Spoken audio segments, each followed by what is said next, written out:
Salut à tous. Alors dans cette vidéo, je vais simplement faire un test parce que je suis obligé de tester de manière expérimentale vu que je trouve pas vraiment de réponse à mes questions. Sur par exemple YouTube, donc sur YouTube généralement quand je tape poser un receveur, on va voir qu'ils vont utiliser du mortier et tout ça pour des receveurs encastrés ou ce genre de choses, mais je vois jamais des gens qui rattrapent, on va dire, une certaine planité. Alors je parle pas de 5 à 10 mm, hein. Je parle d'une rattrapage de planité, on va dire 1 mm, 2 mm, parce que l'ancien carrelage n'est pas forcément pile poil nickel, parce qu'il peut y avoir même les micro-gravillons, on a beau nettoyer, passer l'éponge, vous voyez, j'ai beau passer plusieurs fois l'éponge, il peut toujours y avoir la taille d'un petit grain de sable ou quoi. On peut pas faire contact plan entre deux surfaces dures. Il faut forcément une petite étanchéité, enfin un petit joint mou, flexible pour venir absorber les aspérités, mais jusqu'à quelle aspérité? Je sais pas, moi comme je vous dis, je peux avoir jusqu'à 2-3 mm, on va dire, il peut y avoir des carreaux là, notamment le petit carreau du fond, tout ça, ça a été fait un peu à l'arrache. Globalement c'est plat, mais il peut y avoir un tout petit défaut. Et il suffit qu'il y ait un carreau avec 1 mm ou 2 de plus, et sur le receveur, théoriquement, ça va appuyer beaucoup plus fort à un endroit, c'est pas du tout fait pour ça. Donc pour rattraper mon défaut de planité, je vais utiliser un mastic, une colle, mais c'est pas forcément fait pour ça. Les colles et ce genre de mastic, selon la viscosité, ça va plus ou moins s'écraser facilement. Et c'est là où ça devient compliqué à gérer en fait. C'est selon l'expérience de chacun, selon la connaissance du matériau. Moi par exemple, pour avoir fait un peu de map, je sais que le map, on peut régler sa consistance en mettant plus ou moins d'eau. Et on va se servir de sa viscosité pour venir ajuster notre plaque de placo, notre niveau, par exemple sur un mur. On va pouvoir tapoter, appuyer plus ou moins fort d'un côté pour qu'il se règle. Et moi je ne veux pas utiliser du map sur le receveur parce que c'est beaucoup trop déjà rigide, ça absorbe aucun défaut. Une fois sec, c'est extrêmement dur. Le map, c'est comme du béton, donc c'est pas possible. Et en plus, ça colle trop fort. Ça irait dans les aspérités du receveur. Si jamais j'ai besoin de démonter, j'ai peur de devoir casser le receveur. Donc pour moi, le map, c'est à proscrire sur ce genre de truc en plastoc. Et donc l'intérêt du map, c'est qu'on peut venir changer sa viscosité. Donc c'est très intéressant pour tout ce qui est rattrapage de planité ou les micro-défauts, comme je vous dis. Donc moi, je suis parti sur ce que proposent les fabricants, c'est-à-dire des mastiques plutôt polymères, ce genre de choses. Sauf que d'une marque à l'autre, la viscosité est encore pas la même. Comme vous pouvez le voir, là j'ai un Patex de chez Action, sauf que bon, après il y a le packaging qui change, mais globalement, elles se ressemblent souvent les formules. Et il se trouve que celui-là, est beaucoup plus visqueux. Alors attends, non, et moins visqueux du coup. Il est beaucoup plus épais que d'autres marques. Donc il se trouve que pour rattraper mes défauts de planité, ça va être beaucoup plus pratique parce que je vais pouvoir ajuster gentiment sans qu'il descende trop vite. Si j'utilise les fameuses marques Sika et compagnie, moi je viens de tester, le truc est hyper liquide.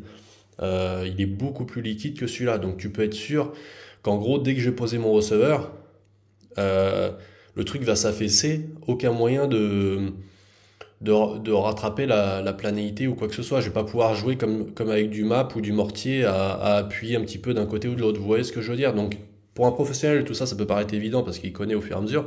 Mais pour des particuliers, en fait, c'est un gros bordel parce que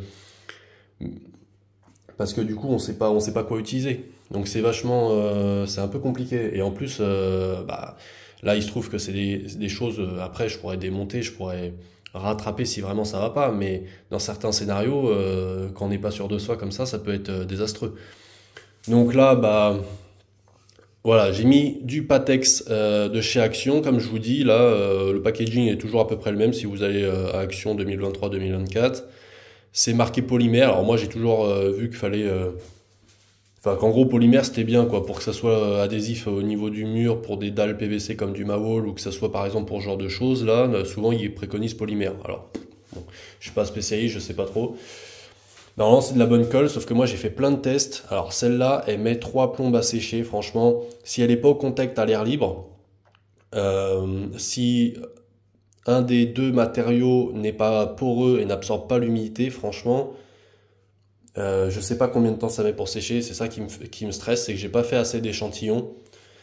Je fais toutes sortes de petits échantillons, comme vous pouvez voir. Là, j'ai fait des échantillons pour un autre type de colle. Ça, c'est du Patex. Elle s'est mise à sécher, mais parce que j'avais retiré le truc qui était dessus, la deuxième partie, du coup, au contact de l'air, elle s'est mise à sécher. Et là, c'est vrai que ça commence à être solide. Au bout de 24 heures, 48 heures, ça commence à être costaud.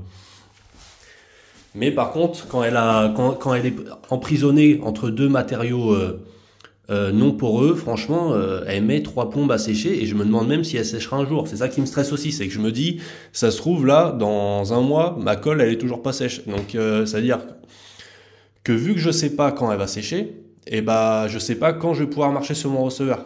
Donc ça, pareil, c'est un peu chiant. Donc, je vais pouvoir, on va dire, contrôler ceux de l'extérieur une fois posés. Je viendrai mettre le doigt dessus, on verra bien. Mais ceux de l'extérieur seront beaucoup plus au contact que à l'air que ceux de l'intérieur. Donc j'aurai toujours aucune garantie que ceux de l'intérieur seront secs. Donc ça c'est galère. Et voilà, après ma deuxième astuce c'était d'utiliser de la mousse polyuréthane. Sauf que je suis allé voir sur Google, ils disent que c'est vraiment à proscrire parce que bah forcément, donc un contact ponctuel, un poinçonnage, et ben ça va être très peu résistant. Vous testez avec votre doigt, vous pincez de la mousse polyuréthane, même si c'est résistant, vous arriverez à la perforer.